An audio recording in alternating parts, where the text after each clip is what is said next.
नमस्कार, very good morning, सुस्वागतम, welcome, अभिनंदन। 5 मिनट स्टोरी में आप सभी का बहुत बहुत स्वागत, अभिनंदन है।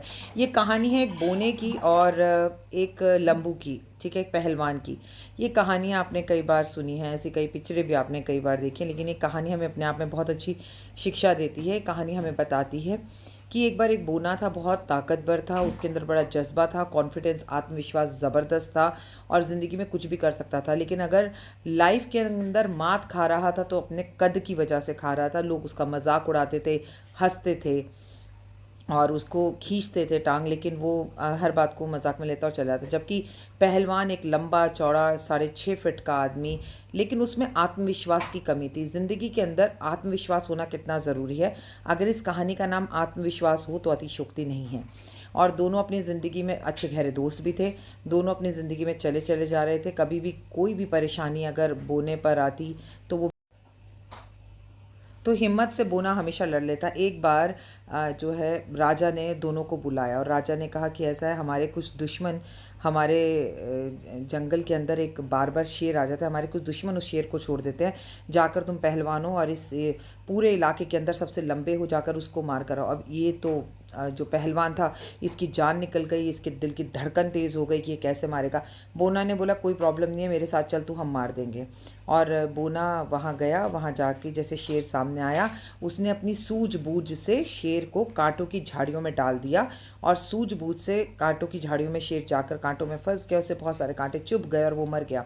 इधर जब पहलवान वापस आया तो बोना ने कहा, तू घबरा मत, तू अपना नाम लेना। वैसे भी कोई यकीन नहीं करेगा कि इसे मैंने अपनी सूझबूझ से मारा है, मेरा तो सब मजाक उड़ाते हैं। पहलवान पहुंचा, उसका बड़ा सम्मान हुआ। राजा ने उन्हें अपने महल में रख लिया, बोना को भी साथ में रख लिया। अब राजा को पता चला कि कुछ जंगली भेड़िए हमारे जो है सीमाओं पर किसी ने छोड़ दिए हैं। फिर से पहलवान को बुलाया गया। पहलवान ने कहा, अरे बाप रे। पहलवान को हाथी पे बिठा के बोने को उसके पीछे बिठाकर भेड़ियों के बीच में भेज दिया गया। अब ये जो पहलवान ने सब भेड़ियों को देखा है तो घबरा गया। इसने कहा, इन सबको तो मैं नहीं मार सकता। बोना ने कहा, तू एक काम कर, हाथी से नीचे कूद जा। उसने बोला, नहीं, मैं तो नीचे नहीं कूद सकता, तू मेरे को छोड़ दे, मैं तो अपना गांव में जो काम करता था वो करता हूँ, ये सरहद ही छोड़कर हम भाग जाते हैं।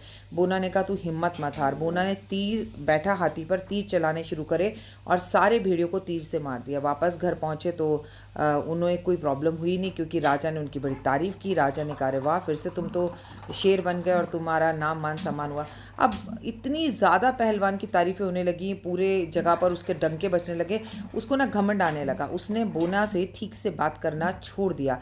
अब वो बोना को पहले जैसी ना तो इज्जत देता, ना प्यार करता। अब आए कुछ दुश्मन जो है अब आए कुछ दुश्मन, और जब राजा को पता चला तो राजा ने कहा कि किसी को जाने की ज़रूरत नहीं है, हमारे पास तो एक बीरबल की तरह एक ही बंदा बहुत है और वो है हमारा पहलवान। पहलवान जाएगा। पहलवान को भी इस बात पे बहुत घमंड था। पहलवान ने बोला, ये टिंगू सा इतना सब कुछ कर सकता है, टिटपुंजिया सा, तो मैं क्यों नहीं कर सकता।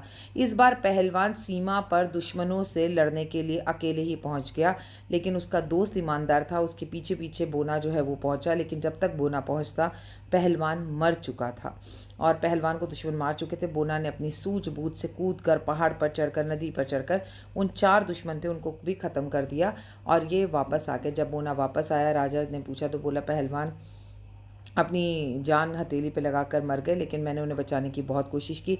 राजा बहुत खुश हुआ, मान सम्मान प्रतिष्ठा के साथ इसे महल में हमेशा के लिए रखा और बोला गया, बोना तो कोई काम कर नहीं सकता, कद में छोटा है, तो आज से ये सिर्फ हमें एडवाइस करेंगे।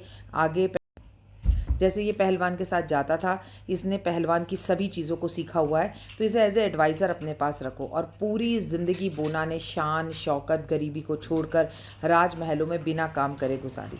अब आप कहेंगे, मैंने आपको ये कहानी क्यों सुनाई। कई बार हमारी ज़िंदगी में भी हमारा कोई लकी चैम होता है, हमारा कोई दोस्त होता है, एक्चुअली उसके साथ होने से हमारी किस्मत चमक जाती है। एक्चुअली वो सारे काम कर रहा होता है, नाम हमारा होता है। जैसे वो ऊपर वाली माता रानी है ना, करती है तू मेरा नाम हो रहा है, तेरी वजह से मेरा काम हो रहा है। आपको ना शुक्राना करना नहीं आता। आपके आज उन दोस्तों को, उन कोलीग्स को, उन हेल्पर्स को, उन फ्रेंड्स को, उन रिश्तेदारों को प्लीज़ थैंक यू बोलिए और घमंड मत करिए, क्योंकि आपकी ज़िंदगी में भी कोई ना कोई बोना होगा। आज अपनी ज़िंदगी के अंदर ऐसे कर कर झाँकिए और देखिए आपकी ज़िंदगी का बोना कौन है। मेरी ज़िंदगी का बोना आप है। फ़िलहाल दीजिए इजाज़त। कमेंट्स में लिखिएगा। जय माता दी।